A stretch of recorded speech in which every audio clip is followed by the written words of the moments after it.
ऐसा इसको देखो बेटा, तो देखो सीधा है,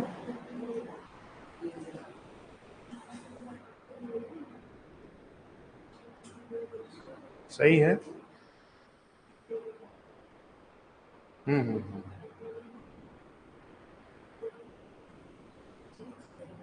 और टेढ़ा हो गया, थोड़ा ठीक करो। गुड मॉर्निंग बेटा सूर्य प्रताप। टाइम के परिवर्तन के कारण कई मित्र जुड़ ही नहीं पा रहे। चलिए शुरू करते हैं बेटा हम लोग। चर्चा हो रही थी बेटा समानता के अधिकारों पे ना, तो 14 पे बात हो गई है, 15 पे भी चर्चा हो गई है, 16 हेडिंग बना लीजिए, आर्टिकल 16।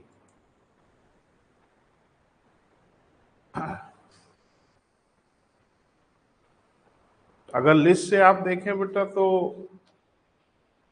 अनुच्छेद 16 के जो मौलिक अधिकार हैं वो सिर्फ और सिर्फ किसको बेटा, नागरिकों को उपलब्ध है, विदेशियों को उपलब्ध नहीं है। कुछ अपवाद हो सकते हैं और है भी, जैसे भारत में किसी सरकारी पद पर कोई विदेशी व्यक्ति नहीं हो सकता, लेकिन मैंने एक दिन आपसे चर्चा किया था कि सेना इसका अपवाद है। जैसे सेना में हाँ गोरखा रेजिमेंट है, तो जाहिर सी बात है वो भारत के नागरिक नहीं है, लेकिन एक समझौता वगैरह हम लोगों का हुआ था उनके साथ, जिसके परिणाम स्वरूप आज भी हमारे सेना में गोरखा रेजिमेंट है, वो सब नेपाल के लोग हैं। इसलिए हमारे रिश्ते और प्रगाढ़ है नेपाल के साथ। माने नेपाल के लोगों को लगता है कि भारत अपने देश जैसा है। बहरहाल लेकिन सामान्य रूप से ऐसा है बेटा। तो क्या इसके सारे सब क्लासेस पे बात करूं? यानी मोटा मोटा तो यही है, अनुच्छेद 16 ये कहता है पद एवं अवसर की समानता। यानी राज्य को ये चेतावनी दी गई है कि नागरिकों के मध्य, यानी भारत के जो नागरिक है उनके मध्य जो सरकारी पद एवं अवसर है उसमें सबके साथ एक जैसा बर्ताव होना चाहिए, सबको एक समान अवसर देना चाहिए। लेकिन इसमें कुछ शर्तें भी बताई गई हैं कि किन आधारों पे विभेद नहीं करेंगे। तो धर्म, मूल वंश, जाति, लिंग, जन्मस्थान, उद्भव और निवास, है ना बेटा। माने इसमें दो और बढ़ गया। 15 में आपने जो 5 चीजें पढ़ा था ना, तो इसमें 2 चीज और बढ़ गया। क्या क्या बेटा?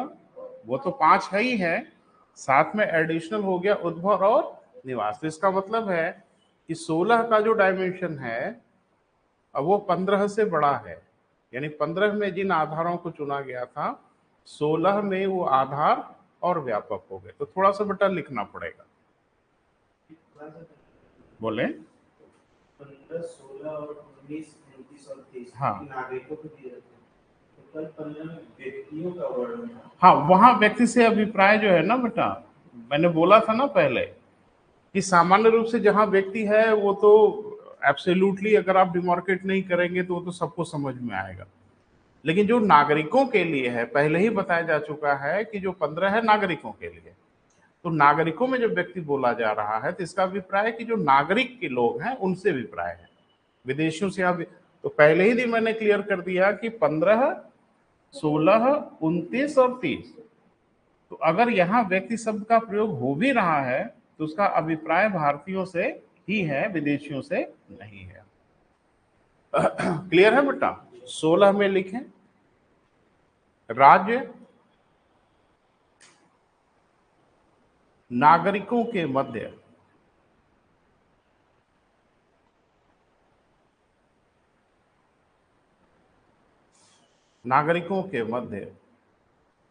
सरकारी पद एवं अवसर में विभेद नहीं करेगा। नागरिकों के मध्य विभेद नहीं करेगा।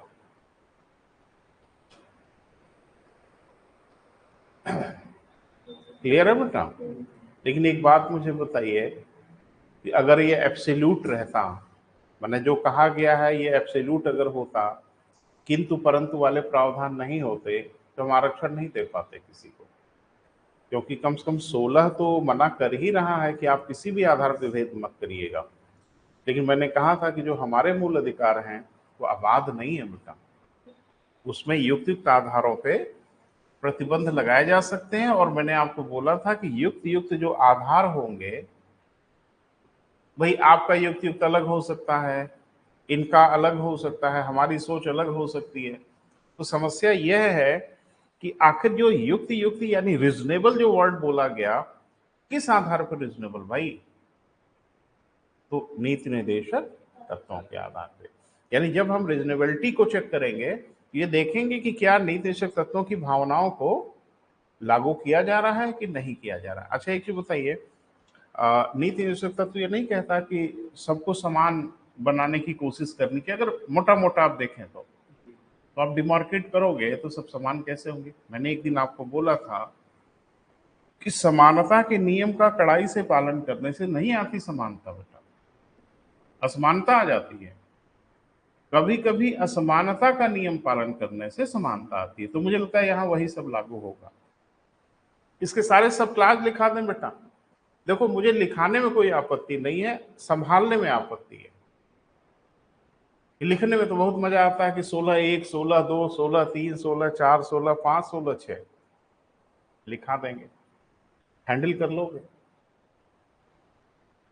गंगा छोड़े नहीं लिख लो भाई, नहीं नाराज हो गए।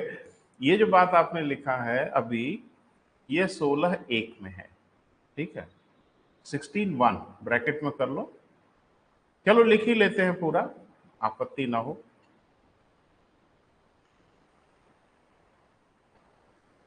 16(2) ब्रैकेट बनाइए, अगला लिखिए 16 विद इन ब्रैकेट 2। वो कई खंडों में बटे हैं ना बेटा। 16 तो एक मोटा मोटा है कि पद अवसर की समानता की बात करता है, लेकिन 16 में अपवादों की भी बात है। तो जब तक उसके सब क्लास नहीं पढ़ेंगे तब तक उसके अपवाद नहीं क्लियर होंगे बेटा। 16(2) क्या कहता है कि उपरोक्त माने जो ऊपर आपने लिखा है समानता, उसके आधार बताए गए हैं कि इन आधारों पर आप विभेद नहीं करेंगे। लिखे जाति, धर्म,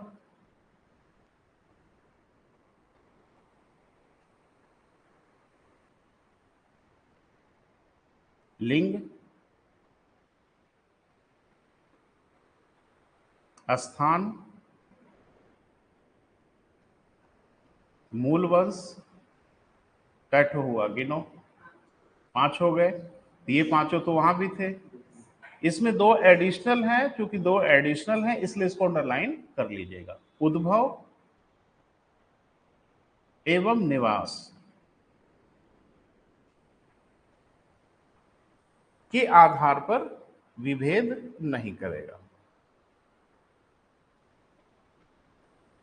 के आधार पर विभेद नहीं करेगा। कौन? राज्य। राज्य को मना किया जा रहा है बेटा, राज्य इन 7 आधारों पे विभेद नहीं करेंगे। क्लियर हुआ बेटा? तो एक नोट बनाइए, अनुच्छेद 15 की तुलना में अनुच्छेद 16 अधिक व्यापक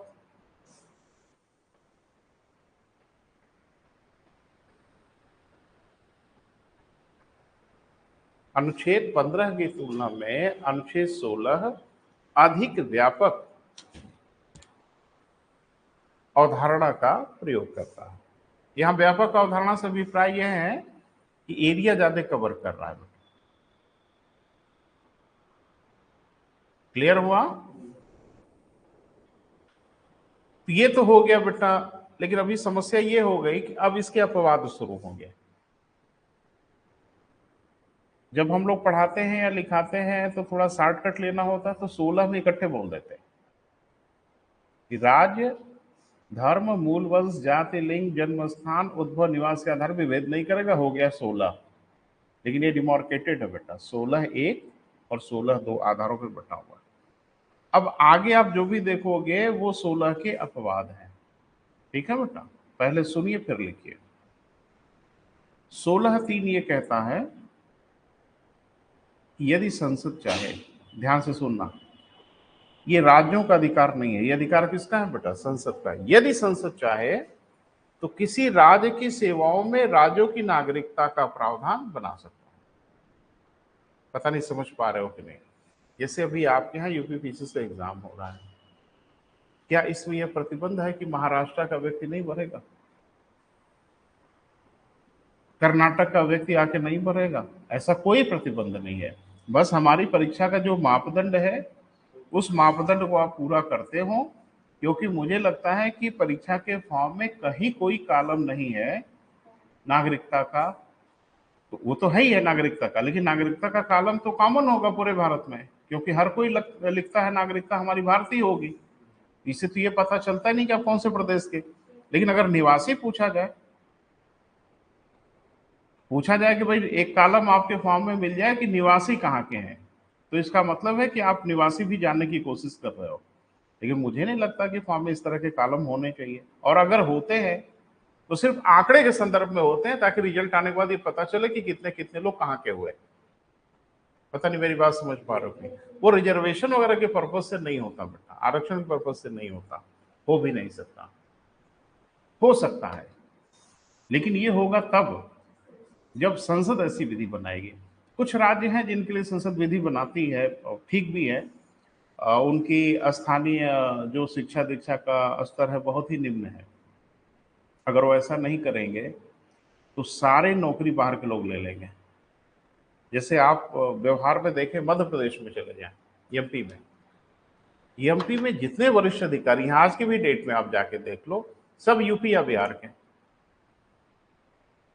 इस पूरे भारत के महान योद्धा दो ही प्रदेश के लोग हैं, यूपी और बिहार के। अगर कॉमन कंपटीशन होता है तो सारी नौकरी ये लेते हैं। तो मुझे याद है हम लोगों का विद्यार्थी जीवन था, तो मध्य प्रदेश ने एक डिक्लेयर किया कि एमपी पीसीएस का फॉर्म वही भरेंगे जो मध्य प्रदेश के निवासी हों। कॉलम भी दे दिया, निवासी करके दे दिया। तो एक दिया था मध्य प्रदेश के और दूसरा कॉलम दिया था मध्य प्रदेश के बाहर। तो अब ये पूछने का क्या अभिप्राय था? तो बाद में उन्होंने नोटिफिकेशन में क्लियर किया कि मध्य प्रदेश का अभिप्राय यह है कि आपकी जो एजुकेशन हुई उसका कोई ना कोई हिस्सा मध्य प्रदेश में हुआ हो, यानी आपकी शिक्षा मध्य प्रदेश की हो। और अगर ऐसा नहीं है तो आपका फॉर्म रिजेक्ट हो जाएगा। अच्छा, इलाहाबाद के बच्चों को आपको पता ही है कि खुराफात वाला काम करने में बड़ा आनंद आता है। सब भरे एक तरफ से फॉर्म, बिल्कुल भरे, इसके बावजूद भी भरे। अब फॉर्म भर के भेज दिया और उधर से आ गया दंदनाते हुए लेटर कि चूंकि मध्य प्रदेश के निवासी नहीं हैं आप लोग, इसलिए फॉर्म निरस्त किया जाता है। कर दिया सबका निरस्त। बस इसी के इंतजार था कि कुछ ऑफिशियल रिकमेंडेशन तो कर दें आप। सारे बच्चे हाई कोर्ट में चले गए और हाई कोर्ट ने जोर से डांटा कि भाई आप कौन होते हैं परीक्षा से बाहर करने वाले? बाहर किया जा सकता है, मध्य प्रदेश के बाहर के लोग मध्य प्रदेश पीसीएस परीक्षा न दें, ऐसा तो हो सकता है, लेकिन यह अधिकार सिर्फ संसद के पास है, राज्य के पास बिल्कुल नहीं है। तो कहा कि परीक्षा इनको देने दीजिए। मुकदमा चल रहा है, चलेगा, स्टे नहीं देंगे, परीक्षा होती रहेगी। परीक्षा हुई, प्री का रिजल्ट आया, फिर मेंस के फॉर्म भरते समय ड्रामा शुरू हुआ। कोर्ट ने फिर कहा इनको देने दीजिए, फिर दिए। रिजल्ट आया तो रिजल्ट रोक दिया। फिर कोर्ट ने कहा कि नहीं नहीं ऐसा नहीं करें। तो एक प्रक्रिया चलती रही कोर्ट की और एक प्रक्रिया चलती रही इनकी। लास्ट में बचा इंटरव्यू। अब इंटरव्यू की परेशानी यह है बेटा कि अगर इसमें कोई बायस्ड है, दिमाग में ही किसी के कीड़ा घुसा हुआ, तो इसका इलाज तो संविधान में नहीं है। परपजली वो खोज खोज के जो मतलब, अब क्योंकि बायोडेटा वगैरह देना पड़ता है तो पता चल जाता है मध्य प्रदेश के बाहर के हैं। तो इंटरव्यू में मानक बना लिया उन्होंने कि 250 में से 50 नंबर से ज्यादा नहीं देंगे। नहीं दिया। किसी को 5 नंबर, मैंने भी इंटरव्यू दिया था, मुझे मिला था 7 नंबर। किसी को 5, किसी को 4, किसी को 3, किसी को 10, किसी को 15। अरे हम 50 तो ज्यादा बोल दिए। मैंने 50 से ज्यादा मैंने किसी को देखा नहीं। हाँ, 30 उस तक मैंने देखा। और ये मानक बना लिया कि मध्य प्रदेश का अगर कोई बच्चा आएगा इंटरव्यू देने तो 150 से कम नहीं देंगे। अब आप मुझे बताइए कि खाली इंटरव्यू में बेटा अगर आप 150 की मार्जिन क्रिएट कर लोगे, लगभग 150 नंबर का डिफरेंस क्रिएट कर दोगे, तो कंपटीशन में कहाँ टिकेगा कोई? सिर्फ आप इंटरव्यू में अगर इतना डिफरेंस क्रिएट कर लोगे, तो ये तो पूरा पर्पस था। लेकिन आपको बताऊं, उसके बाद भी 10 टॉपर में से 8 उत्तर प्रदेश के थे। और इंटरव्यू में नंबर देखोगे तो होश उड़ जाएगा, किसी को 3 नंबर मिला था, किसी को 4 नंबर मिला था। अब आप सोच रहे होंगे ये कैसे हो गया? वो रिटेन में ही 300 नंबर आगे थे, 250, 300 नंबर आगे थे। अरे जीरो दोगे ना। देखो, आजकल एक बहुत बढ़िया सा आवरण लोग ओढ़ के चलते हैं, और ये आवरण उनके लिए प्रयोग ज्यादा करते हैं जो कंपटीशन की जानकारी नहीं रखते। लास्ट में जब उनका सिलेक्शन नहीं होता तो बताते मेरा इंटरव्यू में नहीं हुआ। सुना है ना? एक कॉमन सा कमेंट, ताकि थोड़ा सा सहानुभूति फैक्टर और बढ़ जाए। इंटरव्यू में किसी का होता और नहीं होता जैसी चीज नहीं होती। इंटरव्यू आपके तमाम पेपर जैसा एक पेपर है, बस वो पेपर रिटन ना होके ओरल होता है। तो आपके मेरा निबंध में नहीं हुआ, मेरा हिंदी में नहीं हुआ, तो गलत बातें करते हैं। और एक बात कि कभी कभी इंटरव्यू में बहुत अच्छा नंबर देने के बाद भी बाहर हो जाते हैं आप, लेकिन फिर भी वो बच्चा आके बोलेगा कि मेरा इंटरव्यू में नहीं हुआ। भैया जी, इंटरव्यू एक नंबर है, वो सारा नंबर ऐड होगा बाकी नंबरों में, तो फिर ये कहने की कौन सी बात है कि मेरा इंटरव्यू में नहीं हुआ? अरे बोलिए कि मेरा ओवरऑल नहीं हुआ, इंटरव्यू में नहीं होना होने का क्या मतलब है? लेकिन ये सब है, लाख डिमार्केशन वो करते हैं, आज भी करते हैं। हमारे ईवी किशन कॉलेज के प्रोफेसर थे, नाम मैं मिस कर रहा हूँ। तो ईवी किशन कॉलेज ऐसे ही बड़ा रिनाउंड कॉलेज है, अगर वहाँ कोई प्रोफेसर है तो मुझे लगता है कि वो हाईली सेटिस्फाइड है। लेकिन उन्होंने पीसीएस का फॉर्म वार्म भरा, तो इंटरव्यू देने पहुंच गए, पूछ लिया कि मध्य प्रदेश की राजधानी बताइए। एकदम चिढ़े हुए थे आखिरी, क्योंकि उनका 5वां इंटरव्यू था, 5 बार इंटरव्यू दे रहे। कहा मध्य प्रदेश की राजधानी कहाँ है? कहा लखनऊ। कहा मध्य प्रदेश की राजधानी लखनऊ है? कहा इस बार है लखनऊ। 4 बार तो सही बताया था, तो हुआ ही नहीं, तो इस बार मुझे लगा लखनऊ बता दे, तो भिड़ गए बोर्ड से और आईना दिखा के चले आए। कहा कि क्या ड्रामा करते हो आप? तो मैंने ये जब तमाशा जो आपको करना है वो मुझे पता है, ये सब नौटंकी करने की क्या जरूरत है? और उसके बाद खैर रिजेक्ट तो हुए ही, तो फिर उन्होंने कान पकड़ लिया कि मध्य प्रदेश पीसीसी परीक्षा नहीं देना। तो डिमार्केशन की कोशिश होती है, उत्तर प्रदेश में नहीं होती। उत्तर प्रदेश तो चैलेंज करता है कि अगर आप में भूता है ना तो हमारे बच्चों से भिड़ के दिखाइए। बाकी तो आप मध्य प्रदेश या बाकी जगहों का देखोगे, एजुकेशन लेवल इतना गड़बड़ है कि यहाँ एक नॉर्मल बच्चा उन पे भारी पड़ जाएगा। तो हम लोग क्या, यूपी और बिहार में एजुकेशन का लेवल कंपटीशन का बड़ा हाई है, भारत के हर प्रदेशों में वो लेवल है ही नहीं है। तो अब आप डिमार्केट तो कर सकते हो कि भाई हमारे राज्य में बाहर के लोग नहीं आएंगे, लेकिन ये डिमार्केशन उस राज्य के अधीन नहीं आता। ये डिमार्केशन किसके अधीन है बेटा? केंद्र के अधीन है। लिख लो। अभी बिहार का जो शिक्षक भर्ती आया है, हम्म। इसको देखिए, ये करते तो जरूर है बेटा, लेकिन ये कोई अध्यादेश या कुछ इस तरह की चीज केंद्र से जारी करा लेते हैं, क्योंकि ये अधिकार केंद्र के पास ही है।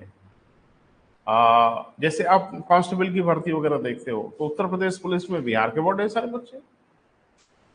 तो अब ये है कि वो राज्य डिमार्केशन करना चाह रहा है, नहीं करना चाह रहा है, तो जाहिर सी बात है वो एक गुप्त ढंग से अध्यादेश जारी कर लेते हैं और बाहर के लोगों को डिमार्क कर देते, लिख देते बाहर के लोग परीक्षा नहीं देंगे। चलो बेटा लिख लो। अनुच्छेद क्या बेटा? 16।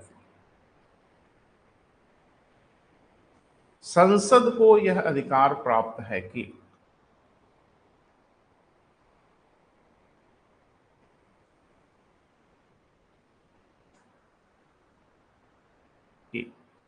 राज्य की कुछ सेवाओं के लिए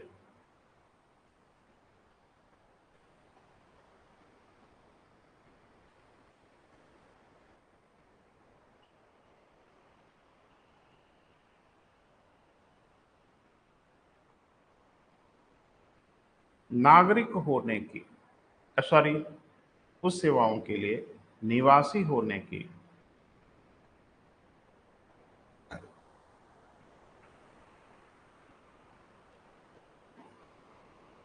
अर्हता को लागू कर देगा।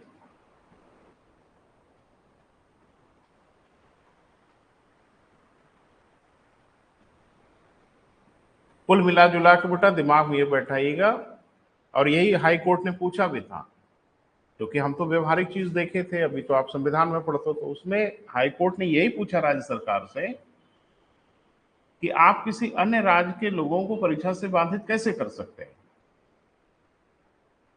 तो उन्होंने बताया कि सर अब हमारे राज्य में बाहर के लोग चले आते। कहा ये अधिकार आपका है ही नहीं है, और इसके लिए न्यायालय एक वर्ड यूज करता है जिसको हम लोग बोलते हैं ultra vires, lack of jurisdiction भी कहा जा सकता है। तो अल्ट्रा वायरस का मतलब क्या? ये वायरस माने कोई बीमारी नहीं, इसको बोला जाता है अधिकार क्षेत्र का अभाव। जैसे कोई अधिकारी या कोई भी इस तरह की अथॉरिटी कोई ऐसा कार्य कर ले जो उसके अधिकार क्षेत्र में ना हो, तो कार्य सही है या गलत है, ये तर्क नहीं चलेगा। आप ये कह के पल्ला नहीं झाड़ सकते कि काम तो हमने सर अच्छा किया, ठीक अच्छा किया, क्यों किया? आजमगढ़ के एसपी मऊ में जाके लाठीचार्ज करा देंगे? हाँ, कह रहे थे कि लगा के दंगा भड़क जाएगा, तो वहां के एसपी पता नहीं कहां थे, हम ही मौके पे थे, तो हमने सोचा नियंत्रित कर ले। नहीं कर सकते आप, क्योंकि सब अच्छा आजमगढ़ का न्यायालय मिर्जापुर का केस देखेगा, तो फिर अलग अलग न्यायालय काहे बने अभी है? फिर अलग अलग एसपी और डीएम काहे बनाए गए? तो आप पूरे भारत के एसपी हो जाओ। मेरी बात समझ पा रहे हैं ना बेटा? तो सबका अपना अधिकार क्षेत्र निर्धारित है। अधिकार क्षेत्र के बाहर जाके अगर आपने काम किया तो न्यायालय इस तर्क को सुनेगा ही नहीं कि आपने कार्य अच्छा किया या बुरा किया। बस वो सिर्फ ये पूछेगा कि कैसे किया, इसकी वैधानिकता हमें बता दीजिए कि आपके पास इसका वैधानिक। मैं एक उदाहरण से बता रहा हूं, बहुचर्चित मामला है तो आप बेहतर समझ पाएंगे। जैसे आपने देखा होगा उत्तर प्रदेश में शिक्षा मित्रों को अस्थायी टीचर बनाए गए, जो कि बहुचर्चित मामला है, सबकी निगाह में है। किसने बनाया? नहीं, नाम मत ले किसी का, माने राज्य सरकार ने ऐसा किया किया। ये मामला न्यायालय में क्यों नहीं टिका? अच्छा, बड़ा एलिगेशन लोग लगाते हैं कि न्यायालय को ही मैनेज कर लिया, ढमाका मैनेज कर, सुनते हो ना एक पक्ष को ये कहते हुए, कह रहे ये लोग जो चाहते हैं न्यायालय वही करता है, न्यायालय को मैनेज कर लिया, न्यायालय नहीं सुना, दुनिया भर की बातें। अरे थोड़ा कानून की जानकारी भी रखिए ना, बड़ा जरूरी है। न्यायालय किसी का दुश्मन नहीं, और न्यायालय को अपने घर से तनख्वाह नहीं देनी है किसी को, बहुत सीधी सी बात है। न्यायालय ने बस इतना सा पूछा राज्य सरकार से कि आपने यह कार्य जो किया है वो किस अधिकार से किया, क्या ये करने का अधिकार आपके पास है? आपके वकील आके न्यायालय में से सिद्ध करें, और ऐसा करने का अधिकार इनके पास बिल्कुल नहीं है।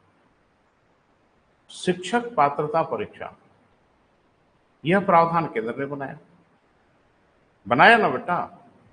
शिक्षक टीईटी जिसको आप बोलते हो, यह प्रावधान किसने बनाया? केंद्र ने बनाया। केंद्र ने यह कहा कि जो भी शिक्षक की भर्ती होगी, हर शिक्षक के पास इसकी अर्हता होनी चाहिए।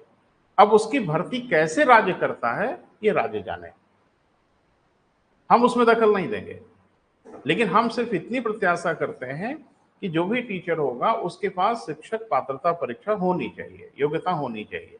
फिर राज्य सरकार वो फैसला करे कि ऐसे पात्र लोगों की भर्ती वो कैसे करेगी, एकेडमिक के नंबर के आधार पर करेगी, टेट की मेरिट के आधार पर करेगी, या पीसीएस में एक अलग से वैकेंसी दे देगी प्राइमरी शिक्षक, उसे हमें लेना देना नहीं है। ये होना चाहिए। राज्य सरकार ने इसी में छूट दे दिया कि नहीं दिया? शिक्षा मित्रों को कहा कि इनकी टेट की बाध्यता नहीं है, सबको नियुक्त कर दिया। कोर्ट में टिका ही नहीं।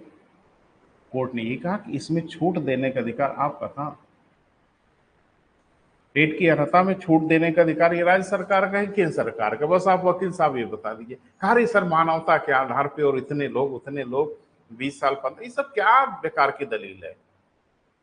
जहां विधि की बात हो रही है वहां इमोशनल बात करके आप विधि के पार निकल जाएंगे कितने दिनों से सेवा कर रहे हैं और ये कर रहे हैं, धमाका कर रहे हैं, सब ठीक है, कहीं कोई गड़बड़ नहीं है, बस ये बता दीजिए। केंद्र सरकार अगर इसमें छूट दे दी होती, एक अध्यादेश जारी कर दिया होता, एक अधिसूचना जारी कर दी होती कि भाई उत्तर प्रदेश के फलाना वर्ग के लोगों के लिए टेट की परीक्षा में छूट दी जा रही है, खाली एक वर्ग के लिए, सब कुछ वैध हो जाता। तो कहने का मतलब सिर्फ इतना सा है बेटा कि विधि जिसको दी गई है वो विधि का प्रयोग करे, और इसका अभिप्राय ये नहीं है कि आप जिसको जहां आपका अधिकार हो वहां आप प्रयोग न करें और कहीं और प्रयोग करने लगे, ये ठीक नहीं है। इसके लिए एक वर्ड यूज होता है, अल्ट्रा वायरस। ये हिंदी मुझे लगता है अंग्रेजी और हिंदी का शब्द तो है ही नहीं है, ये तो ग्रीक लैटिन के वर्ड है। इसके माने होता अधिकार क्षेत्र का। एक बात मुझे बताइए, पुलिस विभाग जो बना है वो काहे के लिए बना है? कानून व्यवस्था के लिए। तो अधिकार क्षेत्र का भाव दो प्रकार का होता है। पहला कि कार्य की प्रकृति और भौगोलिक क्षेत्र, दोनों। प्राइमरी के अध्यापक है ना, तो काहे के लिए प्राइमरी के अध्यापक? पढ़ाने के लिए, शैक्षणिक कार्य करने के लिए, या राज्य सरकार को एडिशनल वर्क उनको सौंप दे, तो कर ही रहे हैं, जनगणना फलाना डमाका सब तो कर ही रहे हैं बेचारे। अच्छा, उनको ये कहा जाए कि देखिए भारत और चीन के साथ मामला थोड़ा गर्मी गर्मा हो गया है, चलिए बॉर्डर पे सबको बंदूक उठाई और पहुंची बॉर्डर पे, 2-2 4-4 महीने की ट्रेनिंग आपको दिला दी जा रही है। आप ऐसा नहीं कर सकते क्योंकि ये अधिकार क्षेत्र का अभाव है। पुलिस वाले सड़क पर उतर जाएं, कोविड का वैक्सीन ले लेके धर धर के लगे लगाने, वो काम करने के लिए बने हैं, ये भी अधिकार क्षेत्र का अभाव। सदर के डॉक्टर निकल जाएं सड़क पे, हर्रा के चुंगी पे लगे ट्रैफिक कंट्रोल करने, बड़ी भीड़ हो गई, आप नहीं कर सकते ये। तो ये कौन सा है बेटा? कार्य की प्रकृति का अधिकार क्षेत्र, यानी जो कार्य आपको सौंपा गया है आप वही कार्य करें। पुलिस के जिम्मे जो काम है पुलिस करे, स्वास्थ्य विभाग के जिम्मे जो काम है स्वास्थ्य विभाग करे, कोई एक दूसरे के काम में हस्तक्षेप ना करे। यह भी अधिकार क्षेत्र का भाव है। और भौगोलिक क्षेत्र का भी, भाई जो जिस थाने क्षेत्र का है प्रभारी उसी थाने क्षेत्र में अपना काम करे, वो किसी दूसरे जिले या दूसरे थाना क्षेत्र में जाकर उसका अधिकार नहीं होता। सबके लिए बेटा, सबके लिए लागू होता है। तो कोर्ट ने बस यही कहा एमपी सरकार से कि आपका ये अधिकार है या नहीं, बस ये क्लियर कर दीजिए। तो हम कहा कि सर नहीं है, देन यू कांट स्टॉप, फिर आप परीक्षा देने से नहीं रोक सकते। मुझे लगता है मेरे तमाम मित्र हैं जो वहां पे अभी भी नौकरी कर रहे हैं। हमारे एक मित्र हैं, मेरे ही नाम राशि के हैं, यही आप ही के जिले के हैं, एसएसपी हैं, अभी बीच में इंदौर में थे, कहीं ट्रांसफर हो गया। तो ऐसा नहीं है बेटा, बाधित तो किया जा सकता है, लेकिन अब देखना पड़ता है कि वहाँ की सांस्कृतिक विरासत, वहाँ की शैक्षणिक योग्यता, ये सब अगर प्रभावित हो रही है तो थोड़ा डिमार्केशन किया जा सकता है, अदरवाइज डिमार्केशन नहीं किया जा सकता। आगे बेटा 16/4, थोड़ा स्पीड बढ़ाइए बेटा, आगे बढ़ा जाए जल्दी जल्दी। 16/4 पिछड़े वर्ग के लिए आरक्षण का प्रावधान।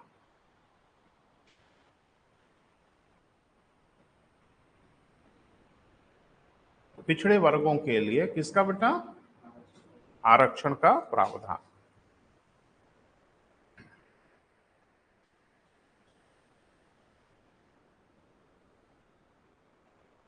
एक आयोग आया था ना बेटा आपके, मंडल आयोग, मंडल कमीशन,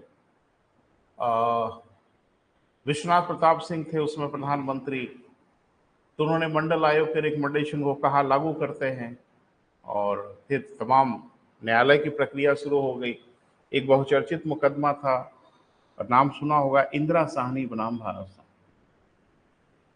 ये मुकदमा सर्वोच्च न्यायालय में पहुंचा, और चूंकि संवैधानिक मामला था, इसे 9 जजेस ने केस की सुनवाई की, यानी संवैधानिक पीठ बनाई गई, 9 जजेस बैठे, और फैसला अमूमन यूनिमस नहीं होता, एक मत से फैसले नहीं होते, बहुमत से जो फैसला होता है उसको माना जाता। तो 6-3 से मत विभाजन हुआ, 6 जजेस ने पक्ष में दिया और 3 जजेस ने विपक्ष में दिया।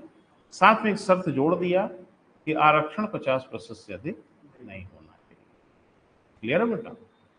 तो चूंकि वो आरक्षण पहली पहली बार दी, जबकि संविधान में प्रावधान है और उसके अनुसार जब आरक्षण दिया गया तो अब उस पे पेच फंसा दिया लोगों ने कि आरक्षण अगर देना है तो कहां तक दिया जा सकता है। इसी मामले में कोर्ट ने कहा, हाँ, कोर्ट के सामने एक मामला और आया था कि ये जाति के आधार की जगह पे आर्थिक आधार चुन लिया जाए। कोर्ट ने कहा था कि आर्थिक आधार वर्ग नहीं माना जाता, जातिगत जो आधार है उसको हम वर्ग मान सकते हैं। पढ़िए 15 को, सॉरी 14 ख को कहा गया था ना कि लोगों को वर्गों में विभाजित किया जा सकता है, वर्गों के लिए विधि बनाई जा सकती, वर्गों को वर्गीकृत नहीं किया जा सकता। उसने कहा जाति को हम वर्ग मानते हैं, लेकिन आर्थिक जो आधार है वह कोई वर्ग नहीं है, यानी गरीबी अमीरी को वर्ग नहीं माना। बहरहाल आगे बेटा 16(5), थोड़ा स्पीड बढ़ाइए बेटा। 16(5),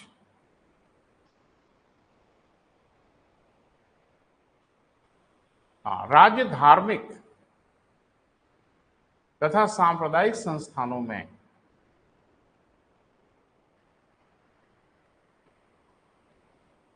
ऐसे ढेर सारे बेटा धार्मिक और सामुदायिक संस्थान होते हैं ना,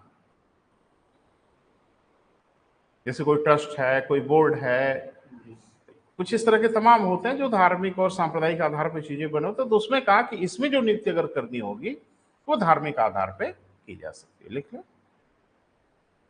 सांप्रदायिक संस्थाओं में धार्मिक आधार पर नियुक्ति कर सकते हैं।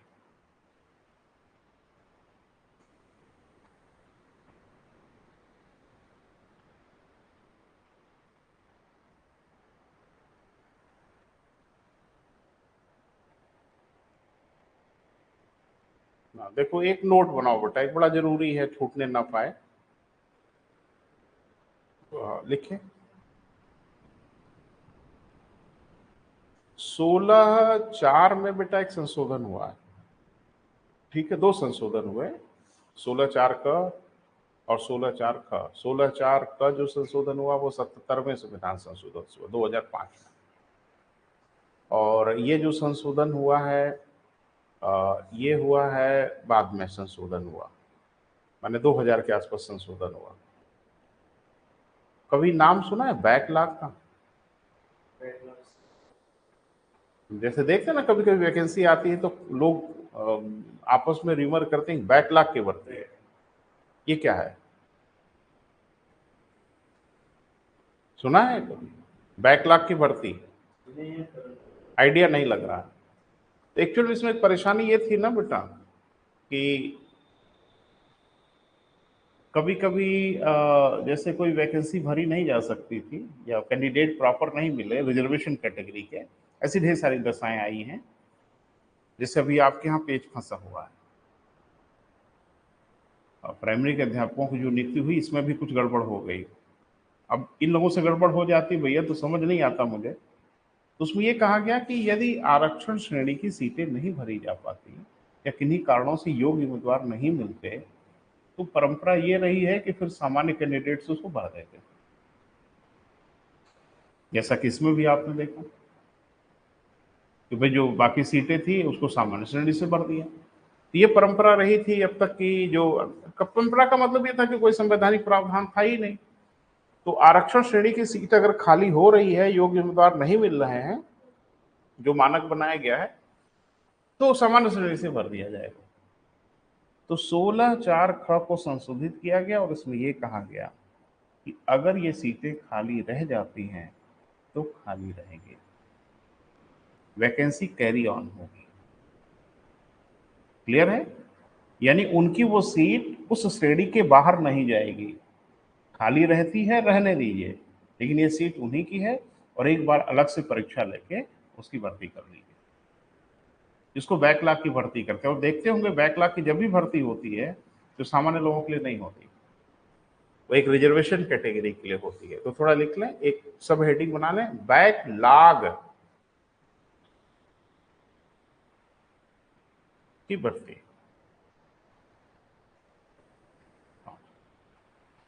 लिखें 81वें संविधान संशोधन वर्ष 2000 में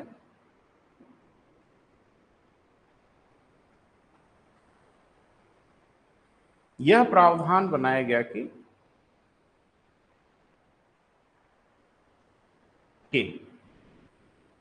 यदि आरक्षित श्रेणी के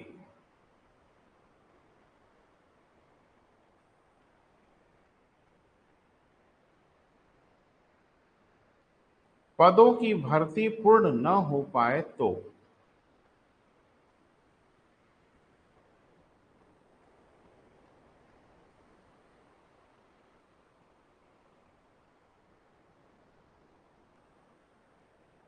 उन पदों को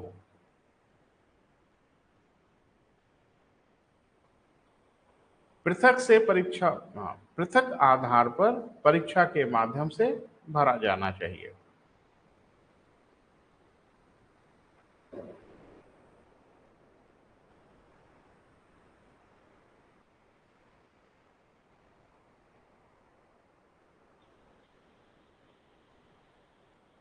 क्लियर हुआ बेटा? कोई डाउट हो तो पूछिए। जैसे मान लीजिए 100 वैकेंसी आई एससी के लिए, 60 कैंडिडेट मिल पाए। कभी कभी बड़ा दुर्भाग्यपूर्ण है कि नहीं भी मिल पाते, 60 कैंडिडेट आए तो ये कभी कभी गेम प्लान भी होता था, इतना करके बाकी जनरल से भर दो। तो उन्होंने कह दिया कि 60 अगर मिलते हैं तो 60 भरो, 40 को रोक लो, आगे फिर देख लो कोई और सीट वूट अगर इनके लिए आती है, सबको एक साथ जोड़ो। और फिर एससी के लिए बैकलॉग भर्ती होगी और उसमें सिर्फ एससी कैंडिडेट ही परीक्षा में फॉर्म भरेंगे, बाकी लोग नहीं भर सकते। इसको बैकलॉग कहते हैं। और ये जो प्रोसेस हमारे यहाँ शुरू हुआ वर्ष 2000 के बाद, उसके पहले हमारे यहाँ कोई बैकलॉग वगैरह का नियम नहीं था। अगला लिखो बेटा। हाँ, 16/5 हो गया था ना बेटा? 16/6।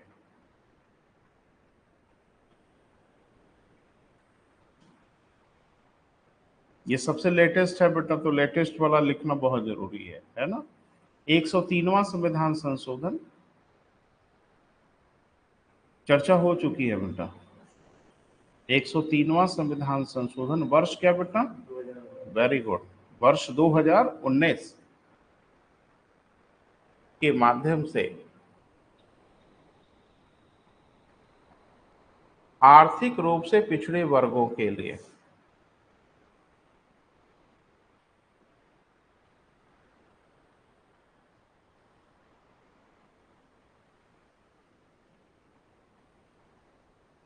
सरकारी पद एवं अवसर में आरक्षण का प्रावधान किया गया।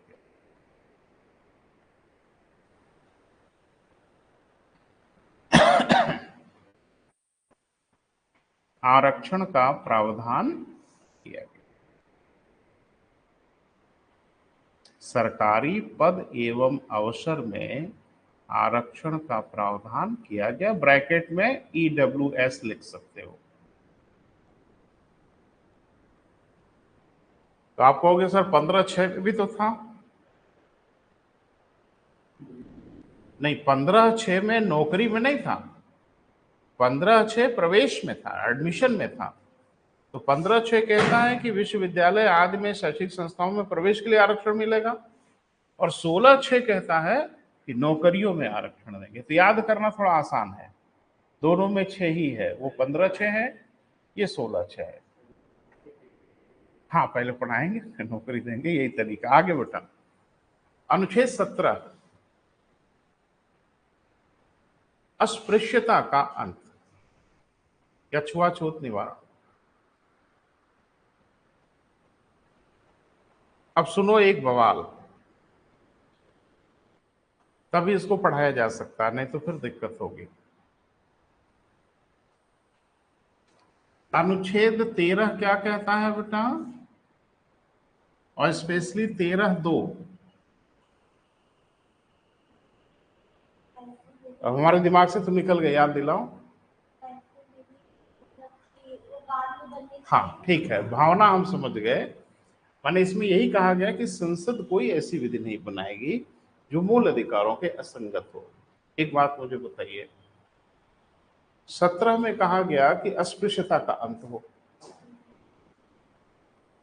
अस्पृश्यता कौन करता है? राज्य, लोग करते हैं।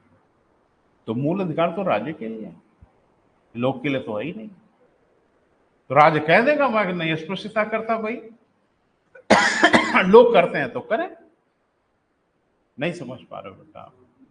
जो पूरे के पूरे मूल अधिकार हैं वो किसके खिलाफ है? राज्य के खिलाफ है। और ये कहा जा रहा है अस्पृश्यता का अंत होना चाहिए, तो राज्य तो कह देगा कि भाई मैं नहीं करता अस्पृश्यता है। एमपी वाला जो एग्जांपल दिया, नहीं नहीं नहीं, वो नहीं मामला है, उसको जरा समझिए। सामान्य रूप से बेटा इसको महसूस करिए कि जो मूल अधिकार है वो राज्यों पर प्रतिबंध लगाते हैं। अरे 14 रोक रहा है ऐसा मत करिएगा, 15 भी रोक रहा है राज्य को ऐसा मत करिएगा, 16 भी रोक रहा है कैसा मत करिएगा। सामान्य रूप से अगर आप देखोगे, आगे हम लोग चर्चा करेंगे विस्तार से, कि मूल अधिकार सामान्य रूप से राज्य को रोकता है या आप लक्ष्मण रेखा को क्रॉस मत करिए। लेकिन कुछ हमारे अनुच्छेद हैं मूल अधिकारों में जो राज्य को रोकते नहीं, राज्य से कहते हैं कि आप कुछ ऐसा करो। जैसे एक तो दिख गया 17, फिर दिखेगा आपको 23, फिर दिखेगा आपको 24। अरे भाई आप देख रहे हो बधुआ मजदूरी, बेगारी प्रथा का अंत, बाल श्रम का निषेध, तो राज्य बाल श्रम करा रहा है। बेगारी प्रथा राज्य में है, छुआछूत राज्य कर रहा है, तो राज्य कह देगा सर हम एकदम सही हैं, घबराने कोई जरूरत नहीं है। नहीं, इनको रोकने का प्रबंध आपको करना पड़ेगा। बोल नहीं रहो बेटा। तो कम से कम जो अनुच्छेद दिख रहा है उसको जरा देखिए। एक तो अनुच्छेद 17 दिख रहा है, एक अनुच्छेद 23 दिख रहा, आगे पढ़ेंगे हम लोग, एक अनुच्छेद 24 दिख रहा है। इसमें बड़ी मजेदार बात है कि इसमें राज्य को रोका नहीं गया है, राज्य से कहा गया है कि कुछ करिए और बाकी जगह कुछ मत करिए। यहां कुछ करने के लिए कहा गया है, और क्या करेंगे? अरे राज्य कैसे करता है बेटा? विधि बनाकर करता है, और 13(2) एकदम तैयार बैठा है कि विधि ना, मूल अधिकारों के विषय में किसी विधि का निर्माण, चलो संविधान संशोधन तो इधर उधर से छुप के निकल गया, भाई विधि नहीं है। यहां तो अगर उसने कहा कि अस्पृश्यता निवारण के लिए अगर आपने विधि बनाया, वो तो विधि हो गई। बेगारी प्रथा के लिए अगर आपने विधि बनाया तो विधि हो गई। तो अब तो फिर एक पेज फंस गई कि राज्य को विधि बनाने नहीं देंगे। तो इसको सपोर्ट करता है आर्टिकल 35, एकदम लास्ट वाला। तो सब एक साथ देखना पड़ेगा बेटा। तो आर्टिकल 35 अभी पढ़ना है बेटा, चूंकि प्रसंग आ गया तो हम बता रहे हैं। आर्टिकल 35 बस ये कहता है कि मूल अधिकारों को प्रभावी करने के लिए यदि संसद किसी विधि का निर्माण करती है तो ऐसी विधि अनुच्छेद 13 के अनुसार विधि नहीं मानी जाएगी। अगर विधि मान ली जाएगी तो फिर तो 13 अपना काम कर देगा। तो कहा गया कि विधि नहीं मानी जाएगी, तो सब पेच एक साथ फंसी हुई है। जहां संसद को विधि बनाने से रोका गया है, वहीं कम से कम 17, 23 और 24 में संसद को विधि बनाने के लिए कहा गया है। अरे बहुत सिंपल सी बात है बेटा, अस्पृश्यता ऐसे रुकेगी? कानून बनाना पड़ेगा कि जो अस्पृश्यता करता हुआ पाया जाएगा उसे दंड दिया जाएगा, दंडनीय बनाया जाएगा। बनाया गया तो ऐसे कैसे बनाओगे? विधि बना के बनाओगे ना, और विधि बनाओगे तो 13 तैयार बैठा है। तो 35 आके 13 को समझाता है, ना ना बना। ठीक है बेटा, चले। अब कुछ क्लियर हुआ बेटा? तो संसद को विधि बनाने की अनुमति कौन दे देता है बेटा? 35 देता है। ठीक है। और 35 ये कहता है कि अगर आप ऐसी कोई विधि बनाएंगे, संविधान में ही लिखा हुआ है, तो ऐसी विधि अनुच्छेद 13 के अनुसार विधि शब्द के दायरे में नहीं आएगी, हम अलाउड कर रहे हैं आपको, ऐसा आप करें। लिखें, और बिना विधि बनाए बेटा हो ही नहीं सकता ना। लिखे 17 में लिखें, अस्पृश्यता को समाप्त करने के लिए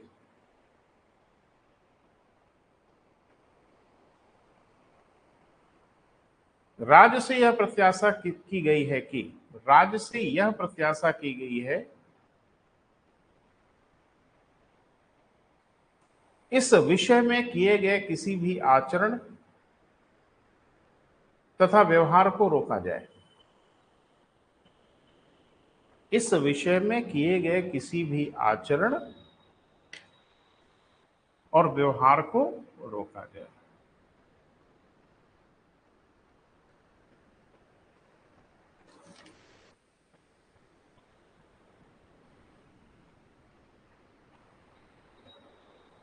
क्लियर हुआ बेटा?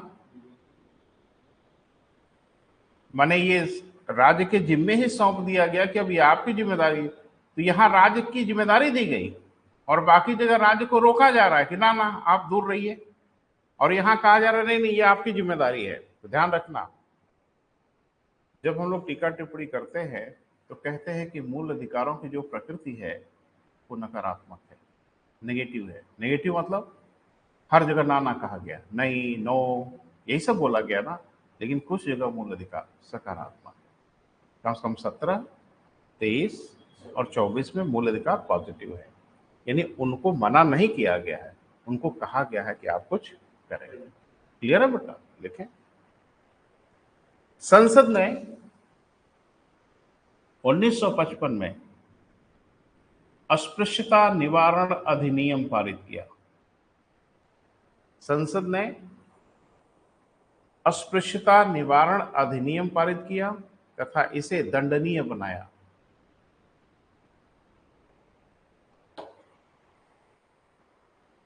इसे क्या किया गया बेटा? दंडनीय बनाया गया।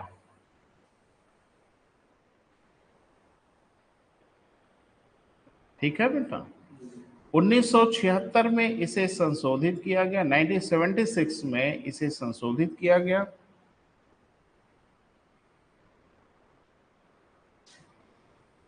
उन्नीस में इसे क्या किया गया बेटा? संशोधित किया गया तथा इसे सिविल अधिकार संरक्षण अधिनियम कहा गया। इसे सिविल अधिकार संरक्षण अधिनियम कहा गया। देखो, मुद्दा यह बिल्कुल नहीं कि 17 में क्या कहा गया है, वो तो याद रखना ही रखना है। लेकिन जैसे अगर तर्क की बात करें और संविधान की समझ की बात करें तो संसद विधि कैसे बना ले? मूल अधिकारों में तो विधि नहीं बना, संविधान संशोधन कर सकते थे। तो संविधान संशोधन तो किया नहीं, सीधा सीधा विधि बनाया। तो विधि बना रहा था तो 13 क्या कर रहा था? तो 13 को 35 पकड़े हुए था कि कहा तुमको डिस्टर्ब नहीं करने देंगे, उनको जो करना है करने दे। तो 35 रोकता है। यानी कुल मिला जुला के आप ये कह सकते हैं कि मूल अधिकारों के प्रवर्तन के लिए संसद विधि बना सकती है। प्रवर्तन के लिए, रोकने के लिए नहीं। मूल अधिकारों को प्रभावी करने के लिए संसद विधि का निर्माण कर सकती है और ऐसी विधि बनाने की अनुमति देता है अनुच्छेद 35। वो कहता है कि बनाना है, आप बना सकते, रोकना नहीं। जो मूल अधिकार में बातें कही गई उन बातों को एग्जीक्यूट करने के लिए आप ऐसा कर सकते। आगे बेटा, उपाधियों का अंत, आर्टिकल 18।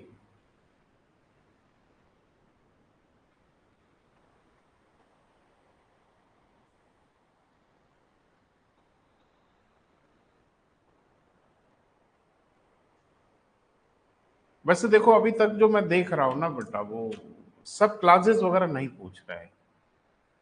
अभी जो कंपटीशन में पूछ रहे हैं तो मोटा मोटा आर्टिकल ही पूछ रहे हैं, उसके सब क्लासेस की ओर नहीं जा रहे हैं। लेकिन मुझे लगता है कि अब तो जाना पड़ेगा, क्योंकि बच्चे अब मजबूत हो गए हैं। किस आर्टिकल में क्या है डिटेल पता है, अब उलझेंगे सम क्लासेस में। अभी तो नहीं पूछा जा रहा, लेकिन मुझे लगता है कि आगे तो पूछा ही जाएगा। तो हम लोग सब क्लास पढ़ लेते हैं, मोटा मोटा पूछेगा तो हम बता ही देंगे, है ना बेटा? वो क्या है जरा सुने। 4 भागों में बटा है बेटा 18।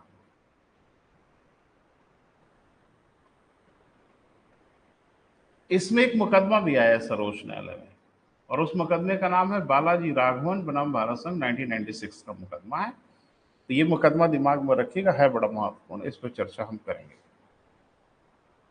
अनुच्छेद 18(1) ये कहता है कि शिक्षा और सेना संबंधी अलंकरणों या पुरस्कारों के अतिरिक्त राज्य अन्य कोई सम्मान या पुरस्कार नहीं देगा।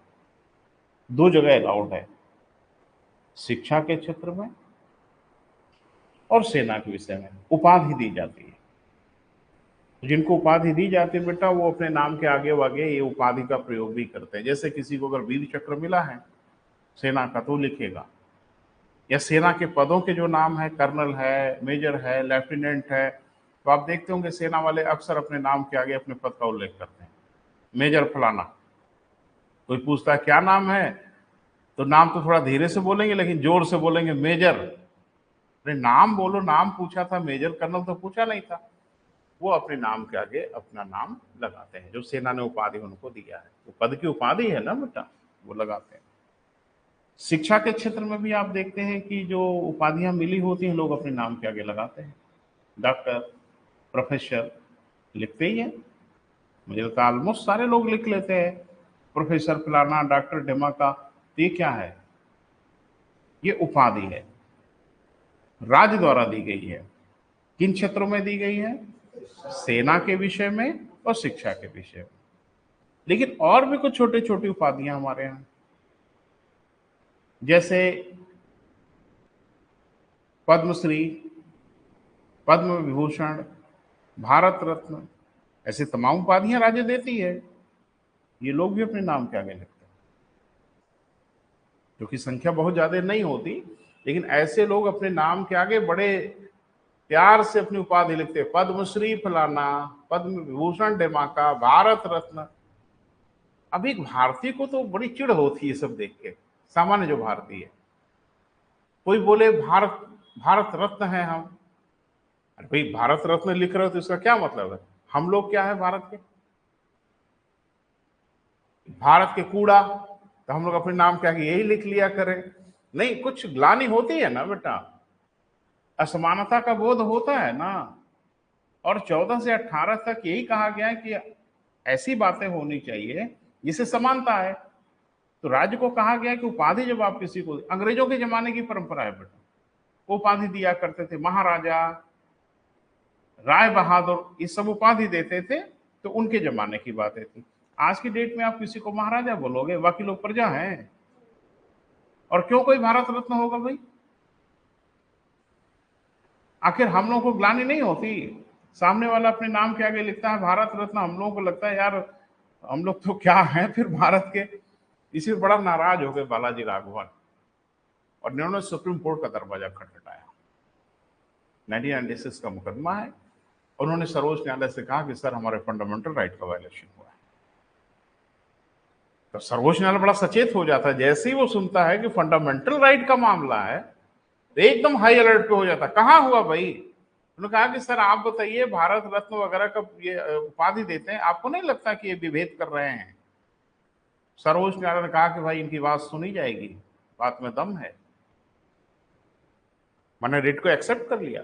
अब मोहन तो एक्सेप्ट नहीं करते, रिजेक्ट कर देते हैं। लेकिन अगर रिट को एक्सेप्ट किया गया, इसका मतलब है बात में दम है, वजन है, एक्सेप्ट कर लिया गया। बहस हुई दोनों पक्षों में। अल्टीमेटली सुप्रीम कोर्ट को मनाने में सफल हो गए सरकारी पक्ष कि सर ये कोई डिमार्केशन नहीं है, ये किसी के राष्ट्र के प्रति की जो सेवा है उसकी राष्ट्र की ओर से कृतज्ञता है। राष्ट्र में कोई सेवा करता होता है तो राष्ट्र कुछ न कुछ तो उनको कृतज्ञता दिखाएगा ही अपना। तो ये डिमार्केशन के लिए नहीं है। तो सर्वोच्च न्यायालय ने कहा कि बालाजी राघवन जी नाराज मत होइए, कुछ ऐसा करें कि अगला भारत रत्न आप ही हो जाए, क्योंकि ये कोई पर्पजली डिमार्केशन तो नहीं किया जाता। राष्ट्र में जब कुछ खास तरह की सेवाएं कोई करता है, कुछ खास तरह का योगदान करता है, तब ना भारत रत्न दिया जाता है, रैंडमली दे दिया जाता। खास खास लोगों को छांट छांट के, वैसे ये सब चलता है, इसमें कोई शक नहीं है। लेकिन फिर भी सर्वोच्च न्यायालय ने माना कि भारत रत्न, पद्मश्री, पद्म विभूषण ये डिमार्केशन वाले। लिख लो बेटा, पहला लिखा 18(1) लिखो, सब सारे सब क्लास लिख डालो। 18(1) में क्या लिखा है? शिक्षा तथा सेना के अलंकरण एवं उपाधि के अतिरिक्त राज्य अन्य कोई उपाधि नहीं प्रदान करेगा। सेना तथा शिक्षा संबंधी अलंकरण के अतिरिक्त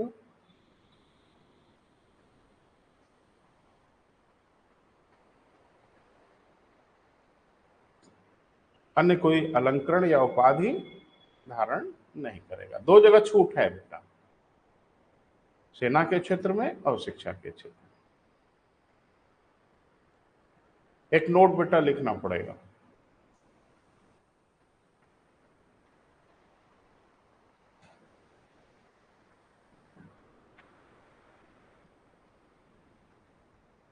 एक नोट बनाइए। और जब मुकदमे वगैरह लिखाए जाते हैं ना बेटा, तो बहुत इंपॉर्टेंट होते हैं। परीक्षा के दृष्टिकोण से तो पूछो मत, पूछ लेगा अनुच्छेद 18 से संदर्भित कौन सा वाद है। 72 ठो वाद है, उलझ जाएंगे आप। तो नाम लिखिए, बालाजी राघवन बनाम भारत संघ। बालाजी राघवन बनाम क्या बेटा? भारत संघ। मुकदमा कब का है बेटा? हाँ, 1996।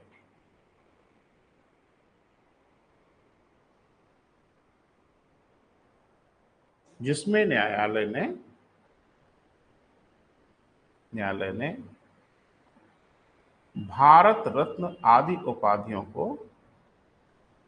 वैध बताया।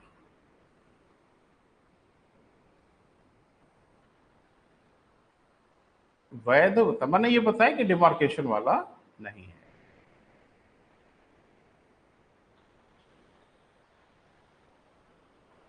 हो गया बेटा? 18(2) 18 सबटास 2, भारत का कोई नागरिक विदेशी राज्य से कोई उपाधि धारण नहीं करेगा, उपाधि प्राप्त नहीं करेगा। उपाधि पुरस्कार, ठीक है बेटा?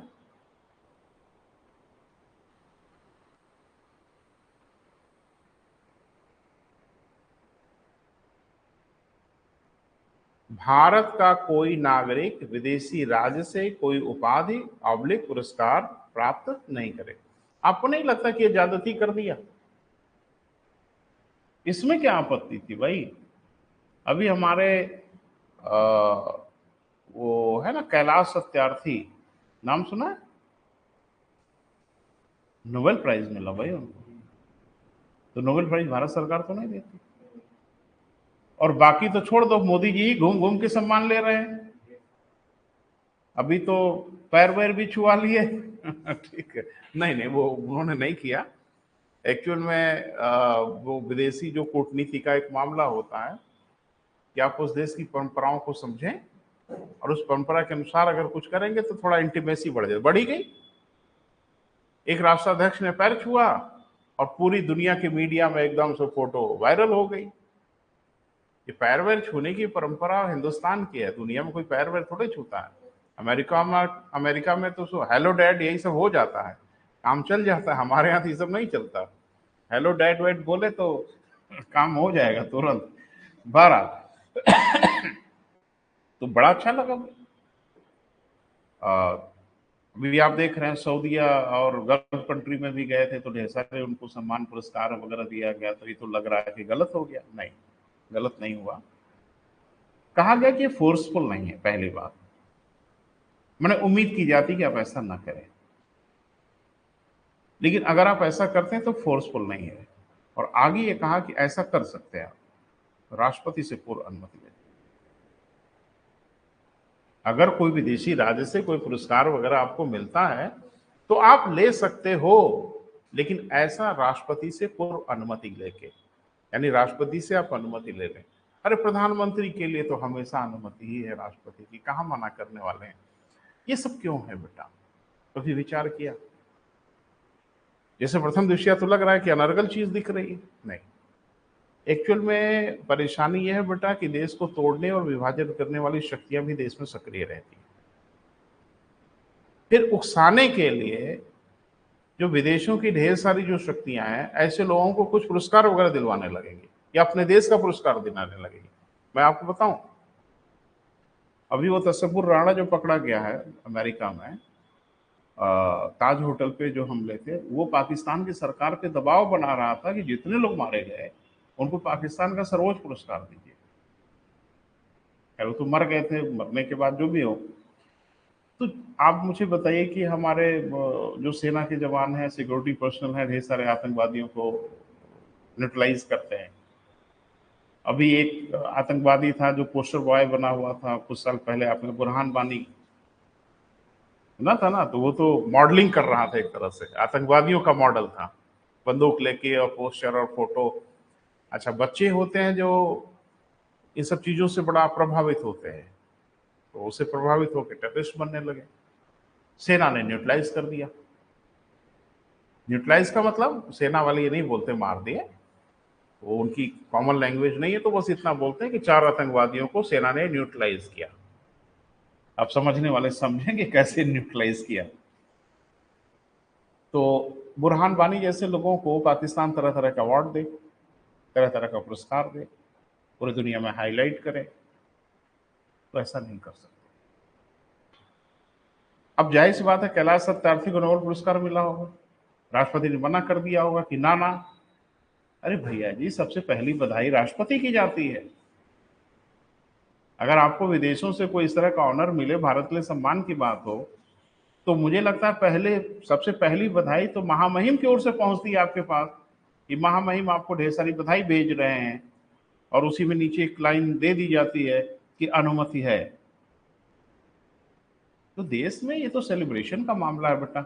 भारत के किसी व्यक्ति को ऑस्कर पुरस्कार मिल जाए, भारत के किसी व्यक्ति को नोबेल पुरस्कार मिल जाए, तो ये ग्लानि का मामला नहीं है, ये खुशी का मामला है। लेकिन एक देश का अगुवा होने के नाते, देश का गार्जियन होने के नाते औपचारिक रूप से वो अनुमति दे देते कि आप ऐसा कर सकते हैं, आगे बढ़ा, उसी में जोड़े, अभी बदले नहीं। ऐसा राष्ट्रपति से पूर्व अनुमति प्राप्त कर किया जा सकता।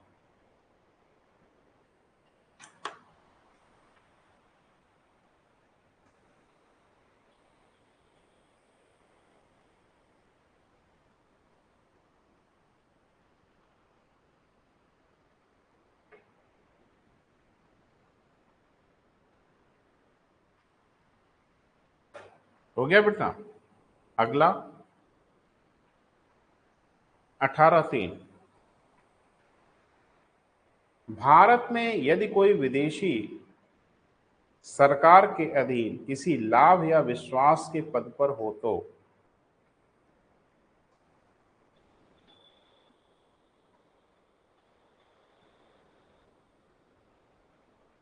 लाभ या विश्वास के पद पर हो तो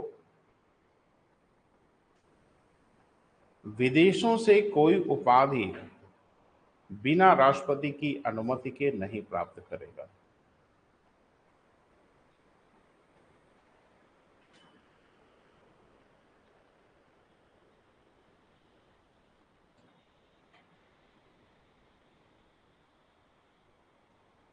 हो गया बेटा।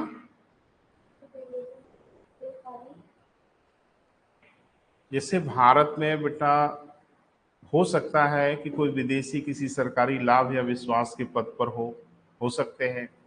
कभी कभी हम ट्रेनर बुलाते हैं, कभी कभी हम प्रशिक्षक बुलाते हैं, तमाम विदेशी लोग आते रहते हैं।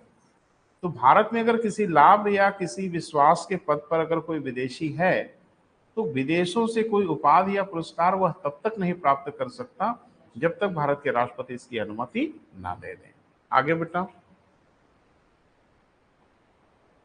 हाँ, आगे मतलब 18(4), यही ना बेटा। देखिए, भारत के अधीन भारतीय या विदेशी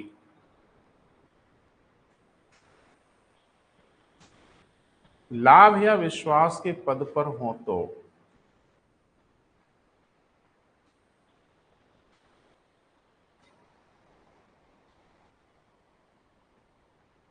विदेशी राज्य से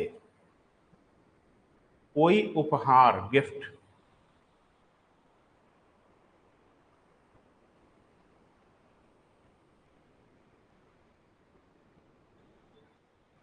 नहीं प्राप्त कर सकते। अब गिफ्ट में, लिफाफे में बहुत कुछ हो सकता है है ना बेटा। वस्तु हो सकता है, कुछ भी हो सकता है, नहीं प्राप्त कर सकते। ठीक है बेटा। हाँ, ऐसा कर भी सकते हैं, बस राष्ट्रपति की अनुमति मिल जाए। लेकिन ऐसा राष्ट्रपति की अनुमति प्राप्त कर किया जा सकता है।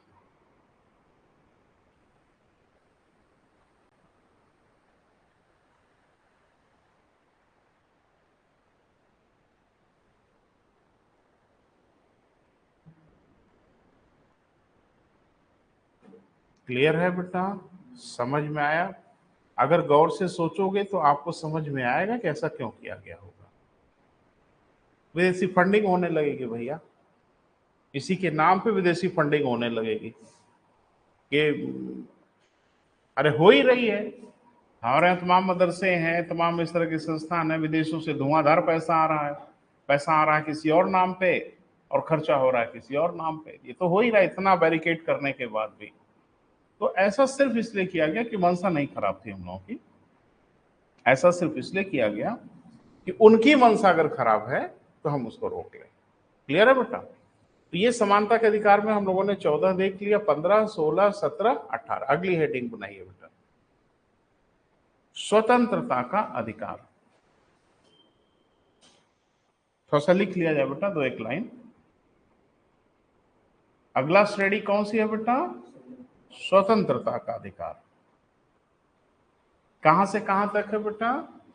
अनुच्छेद 19 से अनुच्छेद 22 तक। बहुत इंपॉर्टेंट है, वेरी इंपॉर्टेंट है। अरे जब हम पढ़ाते हैं तो यही चीखते हैं, फिर यही पूछा, अभी आपकी परीक्षा में यही पूछा। और बच्चे बैठे, इनसे पूछिए, जब मैं इसको पढ़ाया था तो मैंने कहा था कि मूल अधिकारों की यह श्रेणी सबसे इंपॉर्टेंट है परीक्षा के दृष्टिकोण से।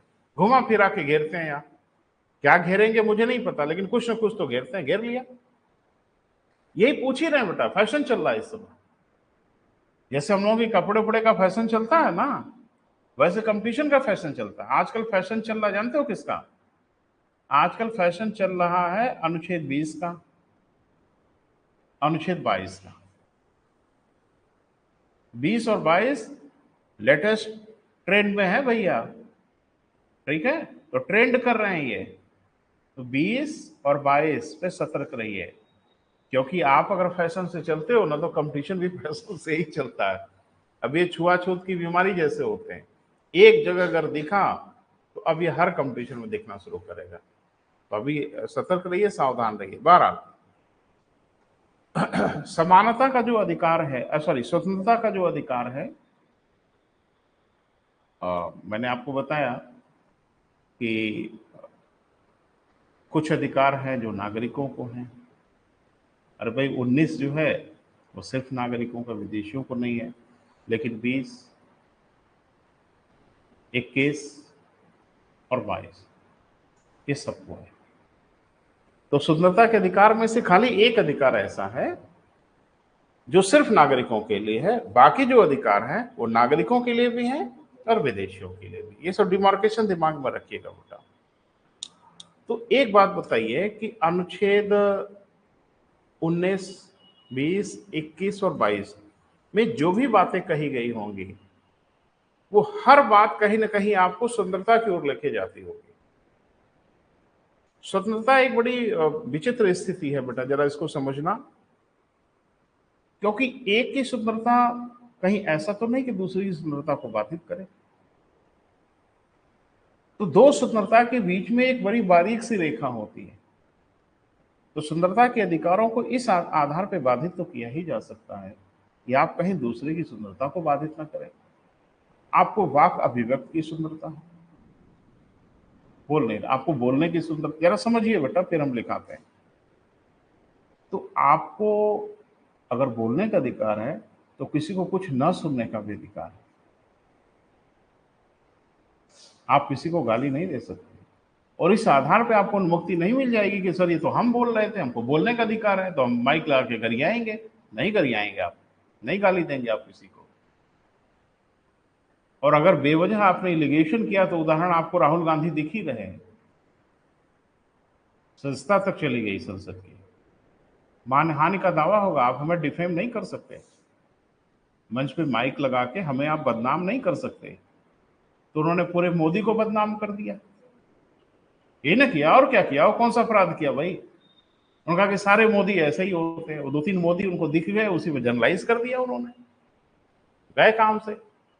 तो बोलने का अधिकार तो है बेटा, लेकिन ऐसा कुछ भी नहीं बोल सकते आप जिससे किसी को हर्ट हो या किसी को क्षति पहुंचे, किसी धर्म को क्षति पहुंचे। कुछ भी ऐसा नहीं करेंगे जो किसी अन्य को तकलीफ में डाले। फिर वहीं आपकी बाउंड्री लाइन समाप्त हो जाती है आपकी सुंदरता। थोड़ा लिखो बेटा, लिखे। अनुच्छेद 19 से लेके अनुच्छेद 22 तक स्वतंत्रता के अधिकारों का सृजन किया गया। तरह तरह की सुंदरता होगी, हम चर्चा करेंगे आपसे।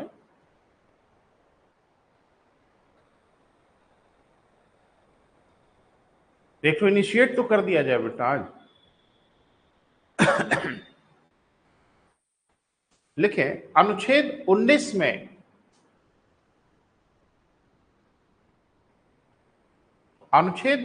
में वर्णित सुंदरता, अनुच्छेद 19 में वर्णित सुंदरता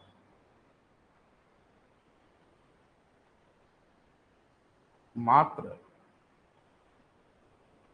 नागरिकों को प्राप्त है। किसको बेटा? नागरिकों को प्राप्त है।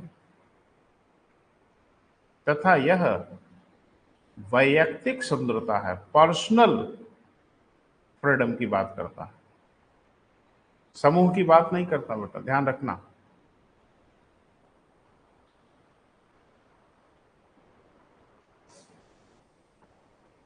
वैयक्तिक सुंदरता मतलब पर्सनल फ्रीडम की बात करता है ना बेटा।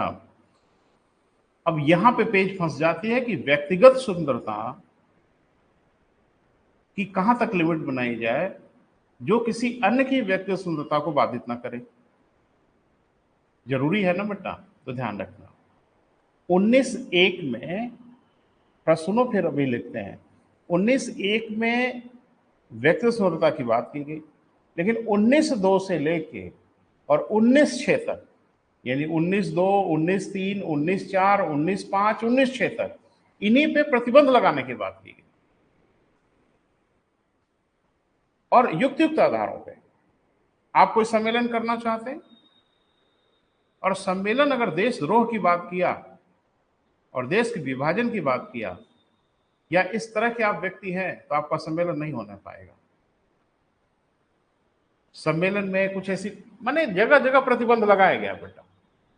यानी आपको जो 19(1), अभी तो पढ़ा ही नहीं कि 19(1) में क्या क्या है, लेकिन 19(1) में जो जो आपको सुंदरता दी गई है, हर सुंदरता का एक काउंटर दिया गया है 19(2) से 19(6) तक रोक लगाने की बात की गई। इसमें एक तथ्य है बेटा जो दिमाग में रखना होगा। जो हमारा मूल संविधान बना था, उस मूल संविधान में अनुच्छेद 19 में या 19(1) में, ब्रॉडर बोले तो 19 बोले, नैरो थोड़ा बोलना पड़ेगा तो 19(1) में 7 प्रकार की हमें सुंदरता दी गई थी मूल संविधान में। हाँ, ध्यान रखना, उस 7 और इस 7 से कोई लेना देना नहीं।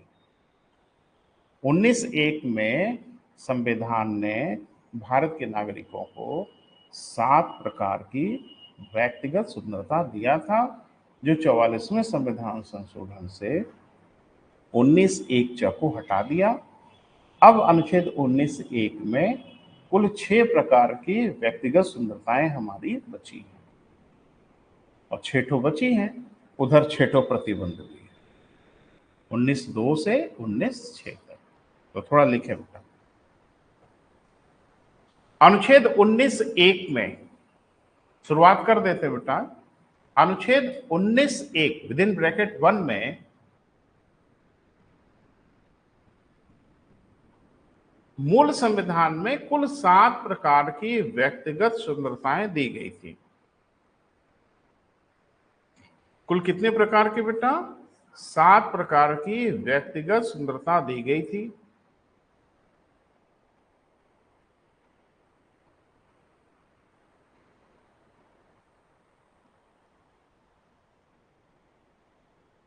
44वें संविधान संशोधन, 44th कॉन्स्टिट्यूशनल अमेंडमेंट 44वें संविधान संशोधन के द्वारा 19(1) चर्चा हो चुकी है बेटा। 19(1) को यहां से हटाया गया।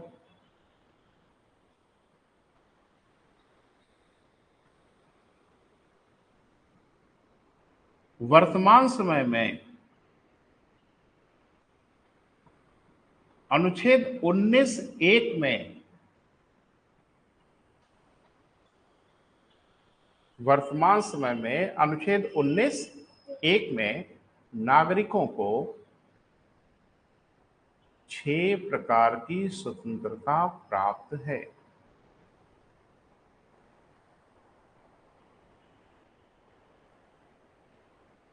छह प्रकार की व्यक्तिगत स्वतंत्रता प्राप्त है।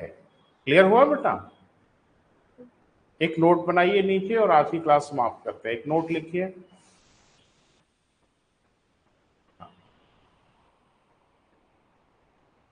हमारे मूल अधिकार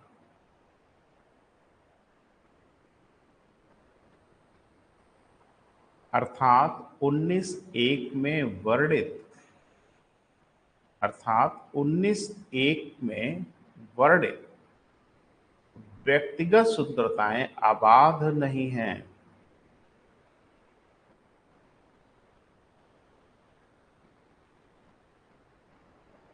अबाध नहीं है, वरन इन पर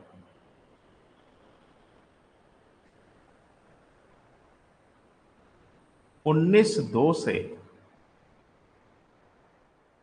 19(6) तक। अच्छा, ये नहीं खाली 19(2) और 19(6) है, लगातार है। 19(2) से 19(6) तक युक्त आधारों पर, रीजनेबल युक्त आधारों पे प्रतिबंध लगाए जा सकते हैं।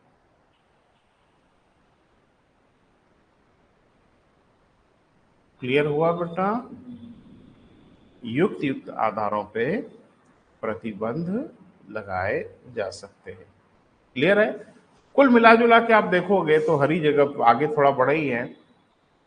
मुझे लगता है कहने के लिए सब मूल अधिकार है, क्योंकि इसमें इतनी जगह बनाई गई है कि आपके जिस मूल अधिकार को जब चाहें तब रोक लें। एक चीज बताइए, हमारे संविधान में वर्णित है समान कार्य के लिए समान वेतन, है ना?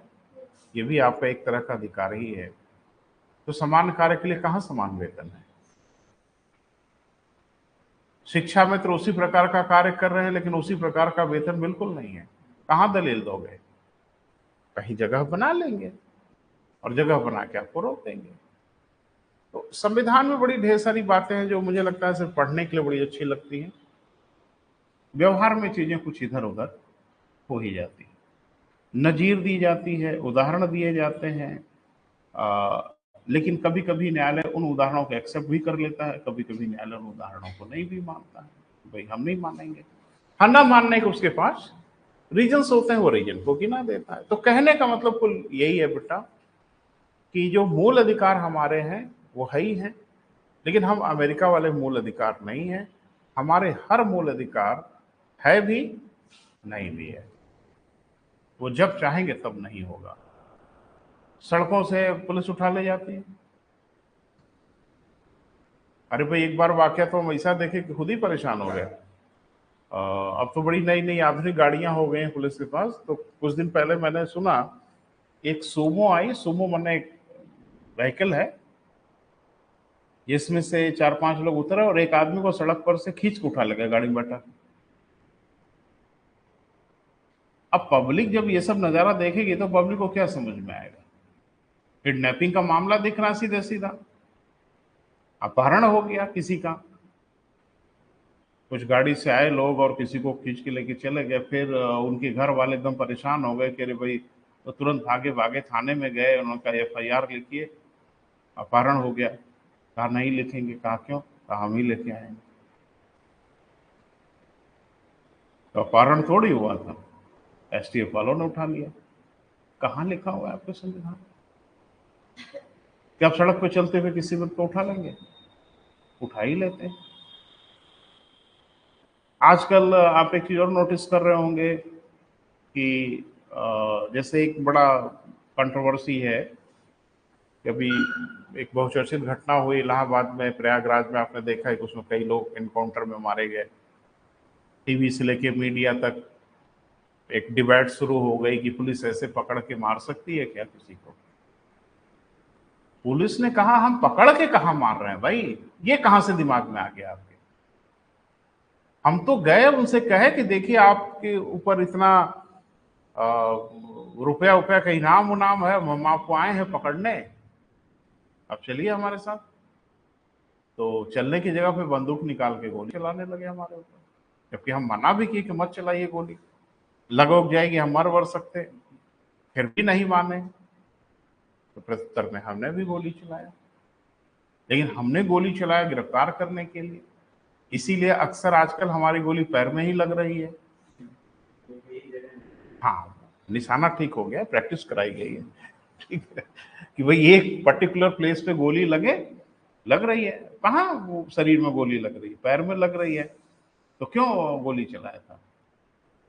गिरफ्तार करने की नीयत से चलाया था कि इनको प्राण की क्षति ना पहुंचे, बस इनको हम पकड़ लें, क्योंकि इतनी गोली चला रहे हैं कि क्या बताया जाए। एक बात मुझे बताइए, ये पुलिस का नहीं पावर है, ये तो हमारे और आपका भी पावर है। मेरे पास अगर बंदूक है, मेरी अपनी लाइसेंसी, और आप मेरे ऊपर गोली चला रहे हो, हम आपके ऊपर गोली चलाएंगे। ये आत्मरक्षा का अधिकार है हमारा, और कोर्ट में वैलिड होगा। हो सकता है आपकी गोली मुझे ना लगे, मेरी गोली आपको लगे और आपकी डेथ हो जाए, मैं कोई अपराधी नहीं हूं। बस न्यायालय में सिद्ध कर देना होगा कि पहली गोली आपने चलाई और निशाना लेके चलाए, बाई द वे में बच गया, है ना? और प्रत्युत्तर में हमने भी गोली चलाई ताकि दोबारा आप अटैक ना कर पाए, मेरी गोली हिट कर गई और आपकी डेथ हो गई। न्यायालय कहेगा बाइज्जत बरी किया जाता, बस ये आप सिद्ध कर दो। तो भैया हमें आपको अगर ये अधिकार प्राप्त है तो पुलिस को नहीं अधिकार प्राप्त है, जिसको ये बताना है कि आप ही बताओ क्या क्या हुआ, तो बताते हैं ना। अरे भाई हमारे साथ अगर होगा कुछ तो पुलिस हमसे आके पूछेगी, वही कागज में लिखेगी।